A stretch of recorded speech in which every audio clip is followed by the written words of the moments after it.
ওই ম্যাডাম, বাসের ভাড়াটা দিন। হ্যাঁ দিচ্ছি। কি ব্যাপার, আমার ব্যাগটা কোথায় গেল? ব্যাগ আবার কোথায় যাবে? সিটের নিচে পড়ে যায়নি তো? না না, নিচে পড়েনি, এখানেই তো ছিল। ম্যাডাম, এটা গ্রাম না, কলকাতা শহর। এখানে সচেতন না দেখলে না সবকিছু হারিয়ে যাবে, টেরও পাবেন না। মা, টাকা পয়সা, মোবাইল, মামাদের ঠিকানা সব তো ওই ব্যাগেই ছিল। তাহলে এখন কি হবে? কি আর হবে? দিল্লিতে যাওয়া হবে না। ও কন্ডাক্টর ভাই, বাসটা এখানে দাঁড়াতে বলো। ওই এখানে গাড়ি থামবে, নামার আছে।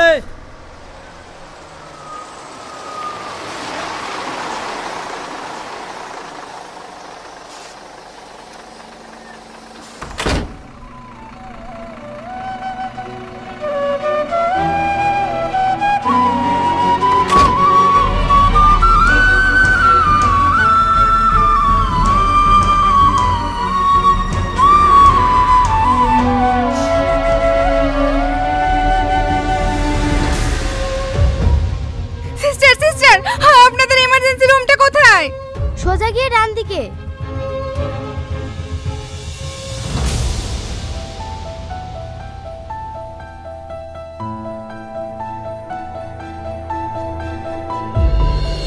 মধু, তো ঠিক আছে তো?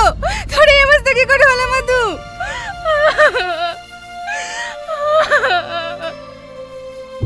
আপনি কাঁদছেন কেন? কে আপনি? বাবু, তুই কি বলছিস? তুই আমাকে চিনতে পারছিস নি? আমি তোর মা। এই বাবু, তুই তোর মাকে চিনতে পারছিস না? কারা আপনারা? আমি তো কিছুই বুঝতে পারছি না। ডাক্তার বাবু, আমার ছেলে আমাকে চিনতে পারছে না কেন? ওর কি হয়েছে? ও, আপনি তাহলে পেশেন্টের বাবা? হ্যাঁ ডাক্তার বাবু।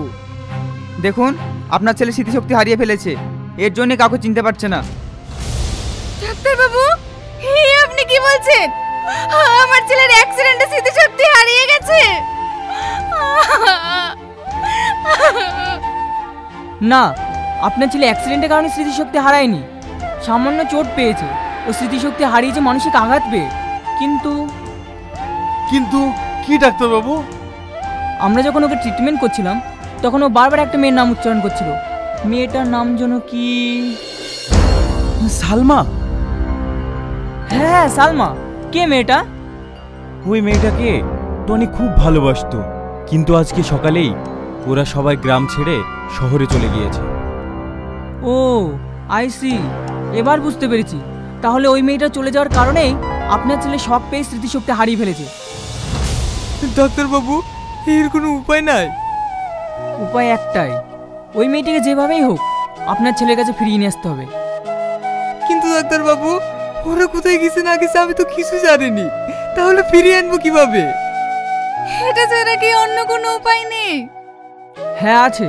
ওর প্রেমিকাকে ভোলানোর জন্য আপনার ছেলের বিয়ে দিয়ে দিন, যে সবসময় আপনার ছেলের সেবা যত্ন নেবে। তাহলে হয়তো আপনার ছেলে ঠিক হতে পারে। ডাক্তার তো বলে গেল বিয়ে দেওয়ার কথা, কিন্তু এই অবস্থা আমার ছেলেকে বিয়ে বা কি করবে? শাকিল, আমার ছেলেটাকে বাঁচাও বাপ, যে করে হোক ওই মেয়েটাকে নিয়ে এসো।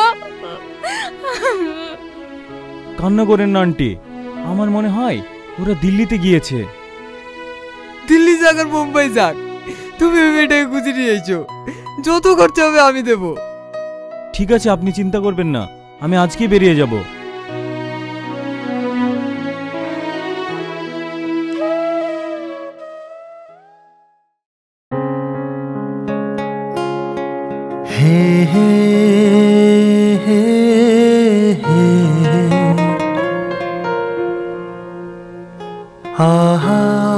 বাবু, কাল থেকে তুই কিছু খাসনি, লে মধু খেয়ে লে। আমি খাবো না, আমি এখন খেলা খেলবো। খেলা পরে খেলিস মধু, আগে চারটে খেয়ে লে। শোনো, খাবার বলছি, আমি খাবো না। বাবু,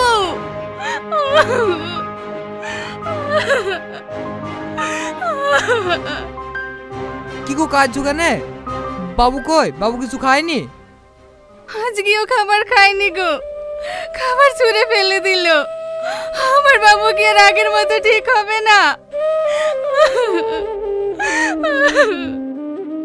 দেখো ভাই, ডাক্তার যেটা বলেছে সেটা করাই উচিত। ভাগ্নের বিয়ে দিয়ে দাও। তুই কি পাগল হয়ে গেছিস নাকি? মেয়ে কোথায় পাবো? আর এই পরিস্থিতিতে বিয়ে বা কে দেবে? বিয়ে না করুক, কোনো মেয়ে টনির বউয়ের অভিনয় তো করতে পারে। আরে এরকম মেয়ে কোথায় পাওয়া যাবে? আরে ভাই, এই দিনে টাকা দিলে বাঘের দুধও পাওয়া যায়, আর সামান্য অভিনয় করে লেগে একটা মেয়ে পাওয়া যাবে না? ঠিক আছে, দেখ একটা মেয়ে আনতে পারিস কিনা। ঠিক আছে ভাই, তুমি কোনো চিন্তা করো না, আমি কালকের মধ্যে একটা মেয়ে নিয়ে আসছি।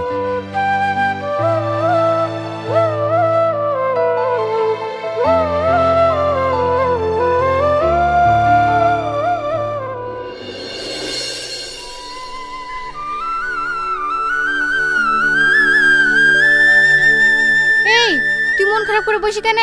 চ খেয়ে লিগা। আমার খেতে ভালো লাগছে না, তোরা খেয়ে লেগা, আমি পরে খাবো। এই সালমা, দুদিন ধরে তোর কি হয়েছে রে? মন খারাপ করে বসে আছিস? কি করব বল, আমার আর ভালো লাগছে না। আজ 10 দিন হয়ে গেল তোদের বাড়িতে আছি, এভাবে আর কতদিন পরের বাড়ি থাকা যায় বল? তুই আমার বাড়িকে পরের বাড়ি বলছিস কেন? যতদিন না তোর বাড়ি ঠিক হবে তুই আমার বাড়িতে থাকবি। বুড়ি ঠিকই বলিছে, একটা বাড়িতে আর কতদিন থাকা যায়? আমাদের খুব লজ্জা লাগছে। লজ্জা থাকলে না 10 দিন ধরে বাড়িতে পড়ে থাকতিনি। তোমাদের লাগি ভাত খুলেছি, যাও যে গিলোগা, বেশি নাটক করো না। মা তুমি চুপ করো, এরা কি ভাববে বলো তো? এত চুপ কর, বসে বসে গিলবে আর বলতে গেলে ফুসকা পড়বে। খালা, মার কথা কিছু মনে করো না, চলো খেয়ে নাও গা।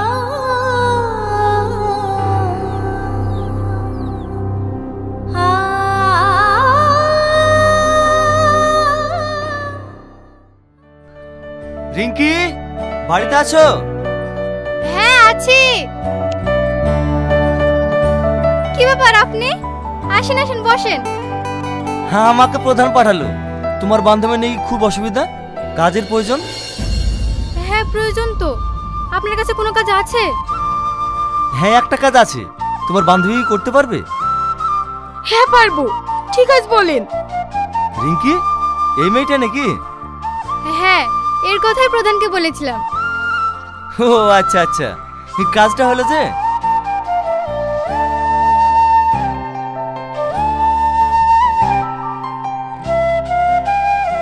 এবার বুঝতে পেরেছো কাজটা কি? হ্যাঁ বুঝতে পেরেছি। আমি নাই গেলাম, কিন্তু আমার মা কোথায় থাকবে? ও নিয়ে তুমি কোনো চিন্তা করো না, তোমার মা আর তোমার থাকা খাওয়ার ব্যবস্থা আমি করে দেবো। ঠিক আছে তাহলে আজকে চলেন।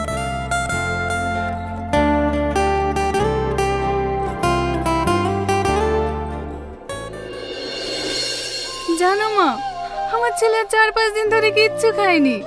আমরা সবাই চেষ্টা করেও খাওয়াতে পারিনি। তুমি একটু চেষ্টা করে দেখো না, যদি খাওয়াতে পারো। ঠিক আছে খালা, আমি আমার মতো চেষ্টা করে দেখব ওনাকে সুস্থ করতে পারি কিনা। তোমাকে পারতেই হবে মা, যাও চেষ্টা করে দেখো গা।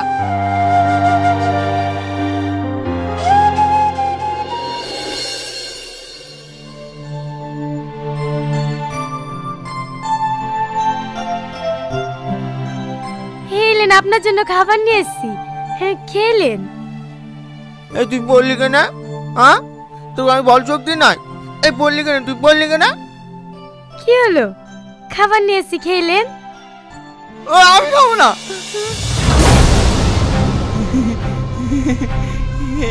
তুমি এসো, তুমি এসো। এই জানোয়ার, ছেড়ে আমাকে, অসভ্য কোথাকার।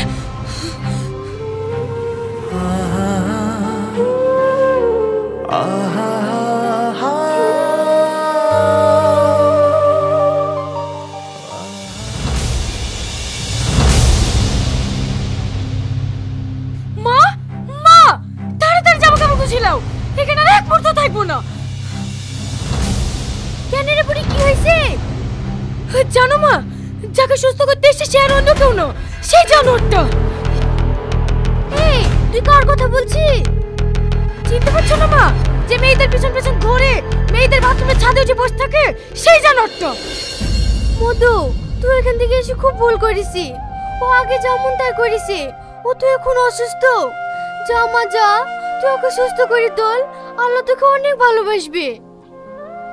মা, ওকে দেখলে আমার ঘৃণা লাগে, ওর কাছে আমি আর অভিনয় করতে যাব না।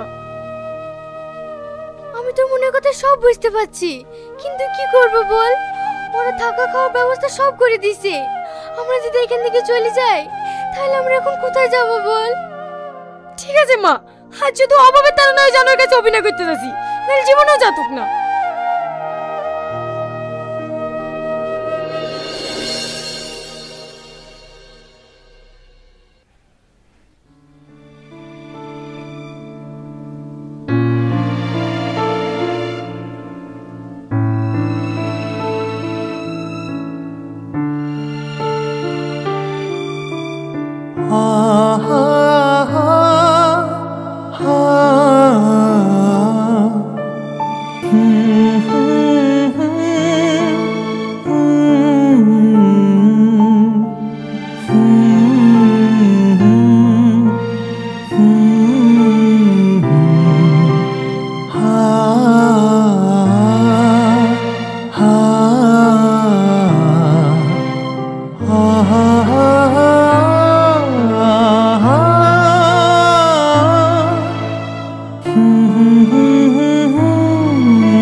তুমি আমাকে খুব ভালোবাসো তাই না? হ্যাঁ, আমিও তোমাকে অনেক ভালোবাসি। তাহলে তুমি আমাকে বিয়ে করো না? তুমি বিয়ে করবে? ঠিক আছে, চলো তোমার বাপ মায়ের কাছে।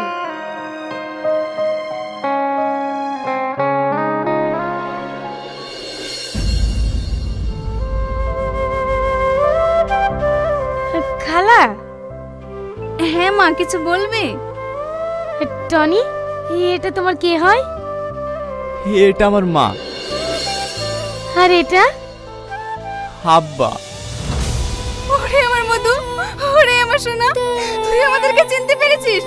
কতদিন মা বলে ডাকিসনি, একবার মা বলে ডাক না।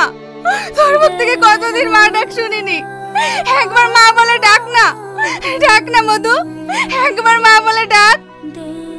মা। ওগো, এই দেখো আমাদের ছেলে সুস্থ হয়ে গেছে। খালু, আপনার ছেলে তো এখন সুস্থ হয়ে গেছে, এবার আমার প্রাপ্যটা আমাকে বুঝিয়ে দিন। হ্যাঁ অবশ্যই, আজ আমি অনেক খুশি। তোকে যে কি বলে ধন্যবাদ দেবো মা, তার আমি ভাষা খুঁজে পাচ্ছি না। তুমি একটু দাঁড়াও মা, আমি এক্ষুনি আসছি। তোমার প্রাপ্য মানে? হ্যাঁ, প্রাপ্যটা যে কি একটু পরেই বুঝতে পারবে। হ্যাঁ হ্যাঁ, এলাও মা, বাড়ির দলিল আর 5 লাখ টাকা। হ্যাঁ ঠিক আছে খালু, আসি তাহলে।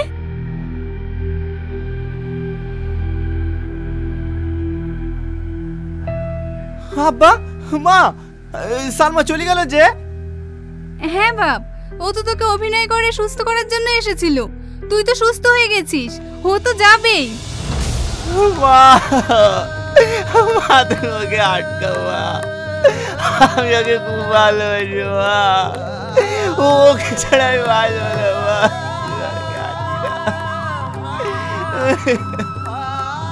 যাকে কেন ভালোবাসবি?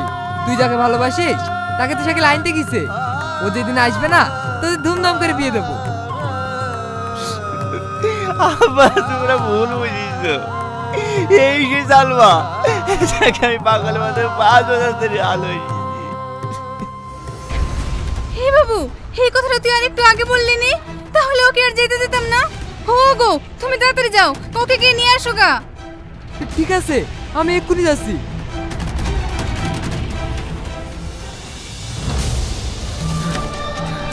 সালমা, সালমা। কি ব্যাপার খালু আপনি? মা, আমি তোমাকে নিতে এসেছি, তুমি চলো। আমি আবার যাবো কেন? আপনার ছেলে তো সুস্থ হয়ে গেছে। হ্যাঁ মা, আমার ছেলে সুস্থ আছে।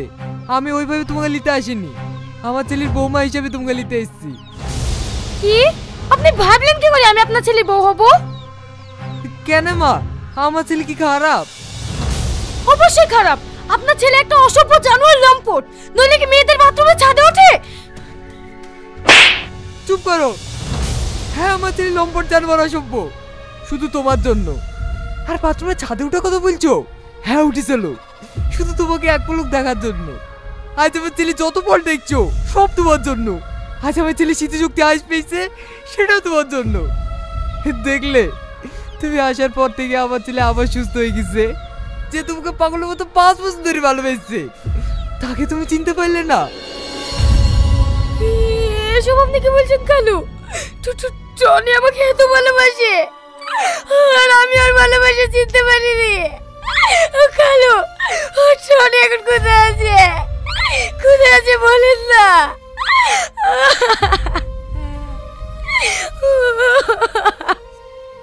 সালমা।